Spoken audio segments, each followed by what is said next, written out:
When you're doing these kind of roles and doing the change in businesses, you often feel really isolated. You can have a team, you can have people around you, but often your brain is working so fast and you're working to deliver that it can feel very lonely. And so I think the somatic work that you can do is incredible. Like incredible to kind of connect yourself. And often, people say they get their inspiration from nature. The movement piece I found really helpful, and I would highly recommend that. Hi, I'm Tracy Lovejoy. And I'm Shannon Lucas.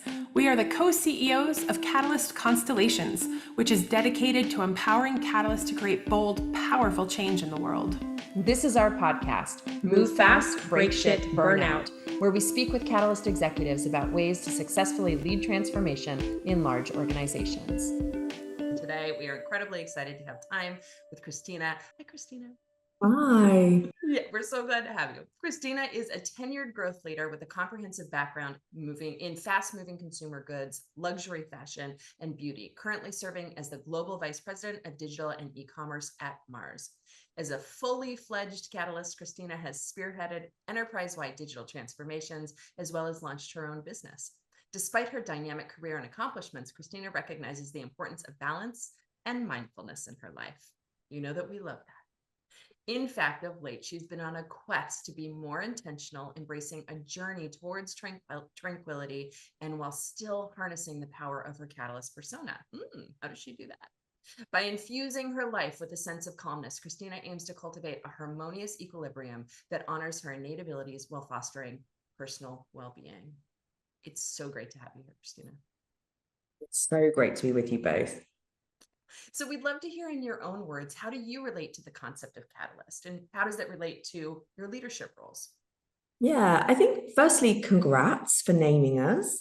It was amazing. Firstly, I'd just love to call out when you guys did this beautiful line that really resonated with me. We had a mutual friend that said, hey, read this book, meet these amazing women. And this piece about connecting dots and how you want to change the world even when people haven't asked for it. I loved that. I feel really proud to be a Catalyst. And how it shows up for me, I think, is I have amazing foresight, which is great as a leader. Really big moments of flexibility and resilience. And I think I lead really courageously because you're always trying to take charge of initiatives. You see things and you want to lead there. And then that enables real buy-in ability. So yeah, I think it shows up in some amazing ways in my leadership. And we'd love to hear, how does the calmness infusion, the journey, right, of tranquility, tell us about this in relation to being a Catalyst. Yeah, honestly, I think it's been a journey. I've always had this hunch that I probably should slow down and kind of honor myself. I was always honoring other people, which I think a lot of Catalysts do. You're honoring your team, honoring your business, honoring your family. So I always had this hunch that I probably needed to slow down. And there was a moment where I got this really big tap, a moment of, I ended up getting sick. And so I went to the doctors and some tests on me and described what was going on. And it wasn't until she said to me, you have to slow down, that I burst into tears. And she was like, why? Of everything I've told you, you've cried at slowing down. And I said to her, like, this is my superpower. But I think at the beginning, even though I was quite frustrated to slow down, I love the fact, and I see it as a real gift that I've been told to slow down, and my body's telling me to slow down, because actually what it's enabled is true intentional work now. So I can be a Catalyst with intention. I can think about how I care for myself. I show up better. And with that, then I've been able to kind of put some amazing guardrails around how I operate, how I eat, how I think. And of course, you're always iterating on those. And I remember going back to see her with my Excel spreadsheet of everything I'd done with iterations, and I wanted the praise. And she was like, okay, we've gone pacey again, slow down. So like, you can't stop that, but the intent is there. And then kind of that means it comes with you. So when you're traveling with work, it comes with you. And honestly, it's been one of the greatest gifts, I'd say, personally and in business. And people have noticed it in me, and I'm thrilled that I get to be more intentional. Do you feel like your ability to make change has slowed down? Like, has the pace of impact actually slowed down as you have made the hard change to slow down?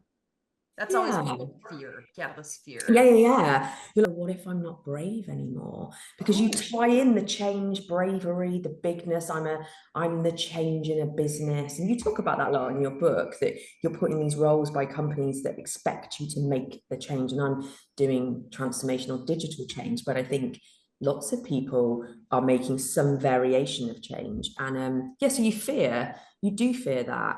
And actually what I would say is the change I'm making, it's more thought through. And so if you are, talking to fellow Catalyst executives out there, I hear that the change, the slowing down has been incredibly good for you, for your health. Would you recommend it in terms of bravery or impact? Yeah, I think I'd be interested what you guys think, but I remember going to the doctor and saying after a while, just saying like, I've always felt like a brain on legs.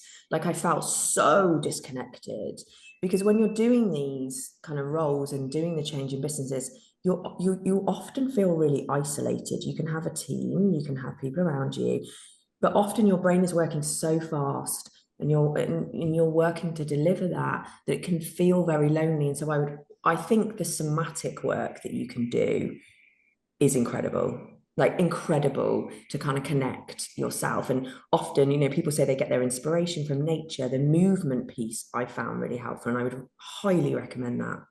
I love that. The ability to be in your body more as you're dealing with systems and people and change. A brain on legs is such a good, I know. I'm just like walking mindlessly through an environment, right? As opposed to like, I am here with you in this environment. That's really powerful. Thank you. I also love the way that it resonates deeply with me. Your like type A-ness, your catalyticness in solving the problem, right? It's like when I started to try and integrate some of that, it was like, well, then I'm going to hike the John Muir Trail by myself for 200 miles. It's like this type A-ness is like, this is the way that I do.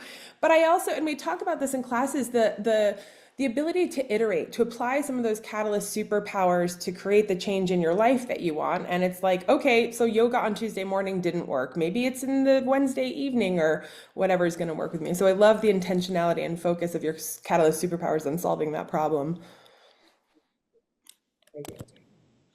All right, I'd love to take a sort of change tack a little bit and talk about, as a catalyst leader, could you share one or two of the major challenges that you faced in driving transformation with within your organization, or said another way, like what are some of the hurdles that you've encountered as a catalyst leader?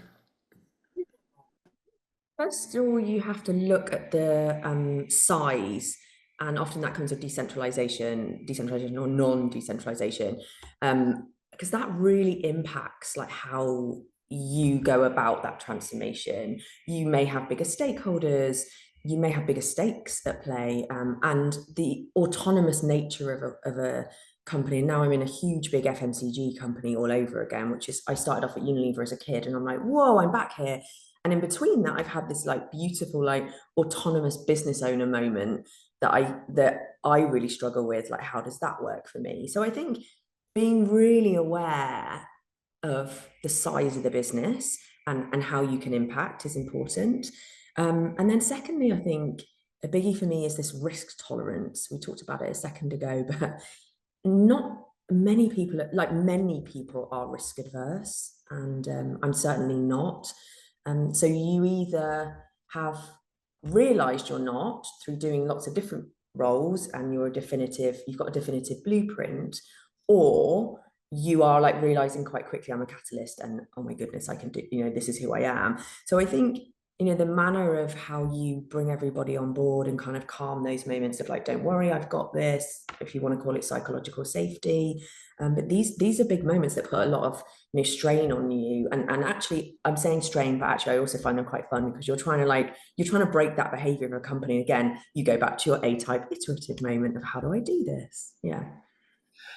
And so if you had a moment, I mean, an opportunity to modify some aspects of your current role to address the challenges, and you're super already effective, like you've won awards, it's amazing to see what you've been doing, but what would that be? I think the ability to reach more, further, and faster. And the faster bit, maybe I can slow down on a bit now, because when I was younger, I was like, I have to put this transformation through super, super fast. And so I think I'm getting better at the enterprise piece. Years ago, I think I would have found these small cohorts and built them out and surround sounded everybody and added to them and done it and built a kind of tribe, which I know I'm really good at building tribes. I've been able to put together this amazing enterprise capabilities and skills assessment, a framework around it, and given the reason to believe, and now everyone's adopted it, which means then they're following my journey. So just learning how to make it on a bigger scale and explain how all the jobs to be done have got different inputs from different functions and why. So I think that I've been able to modify that. And then yeah, this kind of risk piece, I probably would say being able to build those cohorts and making sure that you celebrate. So if you build a wonderful like micro team and then you add to it and then that kind of radiates out, but making sure you celebrate it enough. And quite often I've forgotten that, and I'm calling myself out, but in the last few months I forget that you get so busy you forget to celebrate the people that are joining you. Say like, thanks for joining, appreciate you. And I mean, two things that we talk about in the book is, how lonely it can be being a catalyst, and what the transformative power is of connecting catalysts in constellations across your network or in and out of the organization. And then combining that with, hey, let's shine the light on the work that we've done, because as catalysts, we're always like, the goal that we set, we think is the impossible goal, and then collectively we crush it and we forget how impossible that seemed because we see the mountain behind the foothills, right? And so it's like the moment, and sort of connecting the celebration back to the rejuvenation practice too, just how energy forming it is. I'm curious, I mean, it sounds like a lot of personal work that you've done on that. Like, what have you found for support that's enabled you to sort of develop those insights and overcome the challenges? And are there other forms of support that you feel might help enable, people to tackle those similar types of challenges more effectively? yeah, I think mostly mentoring, coaching, I found that really helpful for me. And if I didn't have it, I remember walking to one company and not having it, and I was like, I've got to have one, because I need people to understand where I'm going, and I need the support, not just of someone senior, but it doesn't have to be too senior, but I need the support of someone that's able to understand the fact that I really need sharpening and support on my hard skills, my soft skills, where I need them to play with me. I think it's so powerful to have someone that understands you. I think I was blessed enough at one point in my career to have a great mentor guy, and I remember him saying to me like, can I just tell you that your land with the GM is really bad? Like, he thinks you're way, I think he said too much. And I was like, oh gosh. So, and he worked with me to the point where he had on my phone a picture of a tree, so that every time before I presented, I would see roots and green. And then he also worked with me on slowing down my pace and packaging up my work in a great framework. So having someone like that you can be truly vulnerable with, and they can be back, because I think it's exceptionally rewarding for the mentor as well. So I think that is amazing. And then also having, my second one would probably be having your, what do we call it? Your cabinet. My brother-in-law has his own business, and when I had my own business, and I remember talking to him just saying, everyone wants to be involved. And he was like, and no one has the right to be involved. Find the people that are going to inspire you. Find the people that are going to kick your ass as well and tell you no and really challenge you, and have them around you so that you feel really comfortable. And it goes back to your kind of cohort piece and the wonderful stuff that you two are doing. But I think it's really important. And now I have that in my life, and I have it, in teams. I have one person that I'm always have a number two. I love, yeah, we talk about like the personal advisory board is sort of the language we would use in the US. And it's so important. And I love for people who are listening, the reminder that for the mentor, there's a lot of satisfaction in helping the mentees. And I find that that's important when I'm talking with younger, especially up and coming people, because it can feel like too much of an ask sometimes towards the other person, and just recognizing that there is a bi-directional energy towards that. I'm curious, like, was that mentor or other people in your cabinet, were they catalysts? Like how have having other catalyst leaders in your life impacted you? Do you seek them out with intentionality, or maybe before you didn't have the name for it, but you're like, I need someone who understands this like too muchness that I bring to the table to help me channel it? I will always seek out the catalyst. And I think now the role that we have to play is I'm also finding them, you find them a lot in digital as well. And I'm like, oh, hi, I think you're this. Let me guide you. I'm here for you. And I've always found it's been really helpful for them as well to set up a group, and they were able just to voice their opinions. And they were like, thank you. This is so lonely, so scary. Building is crazy. And I'm like, yeah, it is. So I think, yeah, I always seek them out.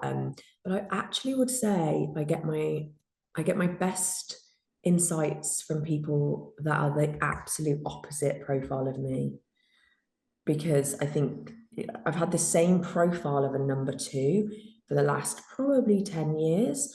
And I seek it out because I think there's a profile that wants to framework is a little bit more centered, and I can really get calm being around them. But also they're looking for this like ramp up and visionary piece that catalysts give. So I think it's like a beautiful combination. And now I'm kind of also learning how to put a blended mix in a team. And naturally, day to day, I gravitate to the catalyst, of course, because you want to have fun with them and you want to build. But I think having that blend is really helpful, really helpful. There's just so much I love in what I'm hearing. A question we often get, Christina, is how do you identify your catalysts? And obviously, this term for us is new. And so looking back, you said, yeah, I kind of always sought them out. What were you seeking out, right? Before we had a name for it, what did you recognize in people and how did you do that? I think I defined it, I think probably about 4 years ago, this word building. There was a building and growing and learning. And when I got these three, I was like, this is what I'm seeing in them. So now when I interview, I'm always like, tell me what motivates you. Tell me how you feel about building. And once I've got them like, yeah, I'm like, okay, you're one of me, great. This fearlessness of it is great. And I think depending on where they are on the journey, I'm hearing too, and maybe this is, you're not naming names, maybe this person's your number two. The number two, the new profile, right? That you want someone who's ready to build a framework, who's more centered. It almost sounds like a translator. yes, vision. Is that right? Yeah. And I'll tell you this interesting story. It was at the time I'd just been given the US e-commerce team, and I was tasked to like turn it around, grow it, make it bigger, all this lovely stuff. I'd got this team of 40. And I remember she would ring me in the morning. I remember she had the strength to tell me, can I just tell you something, that you are scaring everyone. You're scaring the whole team, because every day you come up with a new vision and you're pushing us really far, and they're excitable, but they're really scared of what their job is. If you feel that you want to do this and I love you for it and don't ever change it, I'm really happy for you and I to have our morning calls where you tell me where you want to go next. I will take your thoughts. You can draw them on your scribble pad that I know you've got by your side. You can take a picture and you can WhatsApp it, and I will put it in a slide. And that stays between you and I until we're ready to share it. It was so powerful as a lesson for me as a leader, and I've never forgotten it. And I check myself quite a lot. And from that, you're right, it's a translator, but also someone that's brave enough just to be like, I love your vision, Chris, but like, it's scary. Yeah. How do you interview for that? That's what the question I wanted, because I ended up with one. I have to give him a shout out, Wayne Irwin. He was that person for me, but it's not like, almost the catalyst is easier to identify. The bridgers, like, how do you interview for that? How do you find that? I never really put a framework around it of like how I'm doing it. I think there's probably a common red thread between all of them, have been really excited by my vision and like, I want to work for you. Like, I love what you're doing and I know I can do this with you. And probably been vulnerable with me. It's like, I'm not you, and like, teach me how to get there. And I've been like, cool, you're going to need to teach me how to do this stuff, because I'm never going to do what I would call frameworky stuff. Like, I'm going to give you a vision, you guys are just going to go and build, you know? So maybe it's like a two-way honesty, but certainly they've come to me and yeah, all three of them actually have seeked me out to say, can I work for you? Yeah. Okay, well, when you build that framework, Yeah, I know. Come back and let us know. We'll do the next podcast, Christina. Yeah. Totally. We'll have I one was just dedicated to thinking. find your number two. Yeah. Yeah. All right. Okay. So what is one piece of advice that you have to offer up to up and coming catalysts that are navigating change in large organizations? Yeah, I'm going to say this one line that my previous boss in New York, who I adore, Andrew, I adore him, and I remember going to see him and just being like, no one's getting this, like, da da da da da, and like, I need to go, like, frustrated, and he was like, just because you feel different than everybody else in the room, it doesn't mean that you're wrong. Just know that, and you are allowed to be different in this room, and you're allowed a voice, and you're allowed to want to move things faster than everyone else. It doesn't mean you're mad, and you don't need to feel mad about it. Yeah, it was really good. How long did it take for that to land? Like quite quickly, because I respected him hugely, and he knew me. We trusted each other so much that I was like, all right, you're right. Yeah, powerful. What does it look like to embody that as you're going through that process? I catch myself a lot in the rooms, because you feel like we talked about it, you feel so different sometimes, and you see, but just also I found that I'm really quiet now. Sorry, not really quiet, I'm a lot more reflective and quiet, and that piece of like, I don't really speak in a wider meeting unless I feel I've got something to add, but I'm taking notes and I'm thinking, this would work, this could work. And again, it goes back to that people aren't ready for it sometimes. Whereas before, when I was younger, I was always like, yeah, I see that. Why? And I'd also be, my tempo's just changed fast, but I would also be like, because you see the money and you see the dots. And in those commercial roles, you're like, why has no one seen that there's like 20 million on a table? Why is no one going after it? Now I'm like, yeah, there's some money there. This is a problem. This I could fix. But instead, I'm just keeping it, and I'm like, great, I will work and find a way to do it. And oddly, I've given myself authority at Mars by part of my strategy is being the person that owns the horizontal working. So that allows me to touch other people's areas. And this isn't a like greedy autonomy piece. This is, I see money and opportunity everywhere. So I want to be able to work with people and connect everything so that the business is getting the best that they can be and the most efficient. So I think smartly, I found a better way to do it. And everyone's like, oh my God, I love the way you've called out this, like connecting internal people and horizontal working. And I've pulled in a guy into my team who did it at Nike, and I'm like, you will help me do this. And he's like, yes.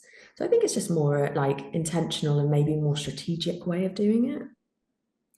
Is there a connection there between your ability to do that and the tranquility journey that you had talked about at the beginning of our conversation? Probably, I think so, because I'm just more present now. Like I meditate with religiously every morning, and I think I need to do that as well because I'm trying to connect that whole part of me as well. And I think it's important, and also, like it's important, like to have those special people particularly in your team, and like my boss really gets it as well of like, where am I going? And everyone's busy. Not everyone needs to hear Christina's voice, and as my mom says, it is not the Christina show, and not everyone needs to star on it. Love the clarity of that example because we talk in the book and the work we do about how we can be perceived as arrogant or stubborn, and this can be also the too muchness, and we're so well intentioned, right? We're just like, there's money on the table, why won't you listen? But the story that you're telling about how just a little bit of self-management and a little bit of intentionality to slow down to really connect the dots in a way that people are experiencing the value that you're creating connected with the value that they need to create. When Tracy asked you the question earlier, it's like, is it slower? I don't know, but is it more impactful? I mean, it sounds like you've been able to be more impactful by bringing that intentionality. And it sounds like you get a ton of shit done. So, there's that. Yeah. One more question about all of that, because what I struggled with and a challenge that I see other catalysts struggling with is it's one thing for us to have our own moment of reflection about the slowing down and the intentionality. It's another to help a team embody and manifest that. And I'm wondering if you've made a connection between sort of your personal tranquility journey and how you operate your team. And I think that one of the benefits of Mars is they really believe in development. So we get these beautiful moments where we take our teams for 2 days and we go through with them like, how are you feeling? Who are we all? So we're really, for me, I just feel like we're really connected to people and our bodies and all of that. And so in my sessions with my teams, I've been able to do a bit more like movement with them. And I'm translating that and also talking to them about, I will help you do all of this. So where are we winning the war? Where are we just winning the fight? But I think it also goes back to that like psychological safety of like, I've got your back. We don't have to win everything right now. You can go slower at moments. I think it's really describing what I want as a leader as well, which I'm really hot on. Like I have a presentation when I start of like, this is me, these are my hot buttons, this is what I care about, there's a massive red line here and I'll go crazy about this. I won't, and I'm prepared to coach you. And I spend a lot of time coaching my team, I think. Nice. I love the ability to do the self-reflection, the good, the bad, the ugly, the super, all the things, and share that with your team to create that sense of psychological safety and invitation. Those are all great tools for sort of the junior catalysts on your team. Do you have advice for junior catalysts? Like what would you tell yourself, your 20-year-old self, to help you sort of be more effective on the journey and maybe, decrease some of the challenges? Yeah. Find, people that you really trust to talk to, I think. Like go and find your fellow catalysts, like create that group that you feel safe to kind of be potentially really different in. Yeah. And then I think continuing to read and develop. I found that often I wasn't at my best when I wasn't learning. And I don't know, you can tell me if this is a big strand of being a catalyst, but I wanted to constantly learn and grow. And if I wasn't getting it, there's certain companies I've worked in where there were moments where I wasn't getting it. So then rather than being like, oh, how do I learn my topic more? How do I read more about digital and commerce? Instead, I was probably a liability, I'd say. Yeah, I probably was acting up. So I think do your reading and like occupy your mind. And like if you have to solo plan, like I've always got paper next to me, I'm going to start planning where I'm going next.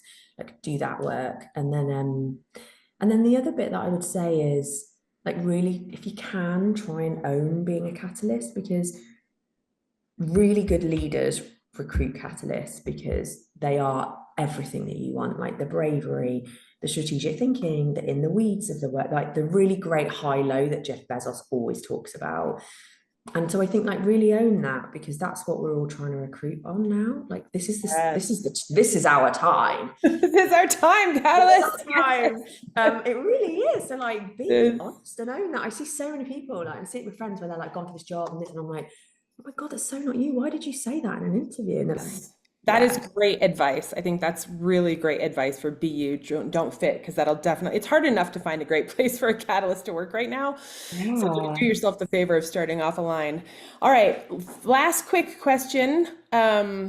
Favorite famous catalyst, past or present, and why? Steve Jobs.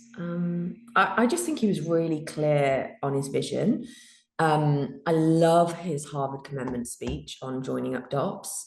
If you haven't watched it, watch it. It's really anchored me into, because our career is not often linear at all. So like how he joined up his dots of his career, I love, and I often have thought about that. Like, why did I have a business? Why did I fail? What did it mean? And beautiful, beautiful work. And I also just think what I admire is lots of people can think he was quite cold, and wasn't the best leader. And I've subsequently read quite a few articles and books about the people that he did take under his wing. And I kind of, yes, he was out for himself, and yes, he wanted to like create greatness with Apple, but he really did nurture those folk that he really believed in, and they kind of paid him back in return with their brilliance. I think he's a good catalyst for us. Thank you. And had massive positive impact on the world. So yeah. No. Christina, thank you so much. It's been an absolute delight. Thank you for sharing your wisdom with us. Thank you. Wonderful to talk. And to our listeners, thank you for listening. If you'd like to learn more about how to create big, bold, powerful change in the world, make sure to check out our book, Move Fast, Break Shit, Burnout, and go to our website at catalystconstellations.com. And if you enjoyed this episode, which I did, take 10 seconds to rate it on iTunes, Spotify, Stitcher, wherever you listen to your podcast. If you have other catalysts in your life, hit the share button, send a link their way.